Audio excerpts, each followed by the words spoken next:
Madam ಇನ್ನು ವೃಶ್ಚಿಕ ರಾಶಿಗೆ ಬಂದ್ರೆ ಹೇಗಿರುತ್ತೆ ಗ್ರಹಚಾರ? ವೃಶ್ಚಿಕ ರಾಶಿ ಇದು ನೀವು ಮಧ್ಯಮ ಫಲ ಅಂದ್ರಲ್ಲ, ಈ ತರದ ಒಂದು ಕೆಟಗರಿಗೆ ಬರುವಂತಹ ರಾಶಿ. ಆದ್ರೆ ಇಲ್ಲಿ ಉದ್ಯೋಗಾಕಾಂಕ್ಷಿಗಳಿಗೆ ಉದ್ಯೋಗ ಸ್ವಲ್ಪ ಕಷ್ಟ ಆಗಬಹುದು ಅಂತ. ಅದರಲ್ಲೂ ಗೌರ್ಮೆಂಟ್ ಉದ್ಯೋಗ ನೀವೇನಾದ್ರೂ ಪ್ರಯತ್ನ ಪಡ್ತಾ ಇದ್ರೆ ತುಂಬಾ ಎಫರ್ಟ್ ಹಾಕಿ ಓದ್ಬೇಕಾಗುತ್ತೆ. It is not so easy. ತುಂಬಾ ಎಫರ್ಟ್ ಹಾಕಿ ತುಂಬಾ ಕಷ್ಟಪಟ್ಟು ನೀವು ಉದ್ಯೋಗವನ್ನ ಪಡ್ಕೊಳ್ಬೇಕಾಗುತ್ತೆ. ಮೊದಲೇ ಕೇತು ಅಲ್ಲಿದ್ದಾನೆ, ಡಿಸ್ಟರ್ಬೆನ್ಸ್ ಕೊಡ್ತಾ ಇದ್ದಾನೆ, ಕಾನ್ಸಂಟ್ರೇಷನ್ ಇಲ್ಲ, ಈ ತರದ್ದೆಲ್ಲ ಕೊಡ್ತಾ ಇದ್ದಾನೆ. ಅಂಥದ್ರಲ್ಲಿ ಈಗ ಚಂದ್ರಗ್ರಹಣ ಬೇರೆ ಆಗ್ತಾ ಇದೆ. ಸೊ ಹಾಗಾಗಿ ಉದ್ಯೋಗಾಕಾಂಕ್ಷಿಗಳಿಗೆ ಇಲ್ಲಿ ಸ್ವಲ್ಪ ಹೆಚ್ಚು ನೆಗೆಟಿವ್ ಆದಂತಹ ವಿಚಾರಗಳನ್ನು ನಾವು ನೋಡ್ಬೋದು. ಹಾಗೇನೆ ನೀವು ಆಲ್ರೆಡಿ ಉದ್ಯೋಗದಲ್ಲಿದ್ದರೆ ನಿಮ್ಮ ಹೈಯರ್ ಆಫೀಸರ್ಸು ನಿಮ್ಮ ಮೇಲೆ ದಬ್ಬಾಳಿಕೆ ಮಾಡೋದಕ್ಕೆ ಅವಕಾಶ ಇರುತ್ತೆ.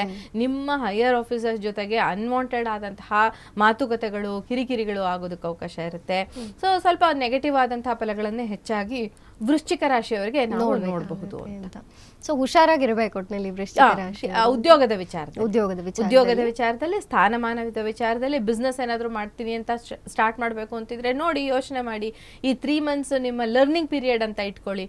ಸೊ ಈ ಟೈಮಲ್ಲಿ ನೀವು ಯಾವ ಬಿಸ್ನೆಸ್ ಮಾಡಬೇಕು ಅಂತ ಇದ್ದೀರಾ ಅದ್ರ ಬಗ್ಗೆ ಸ್ವಲ್ಪ ಸರಿಯಾಗಿ ಒಂದು ರಿಸರ್ಚ್ನ ಮಾಡ್ಕೊಳ್ಳಿ.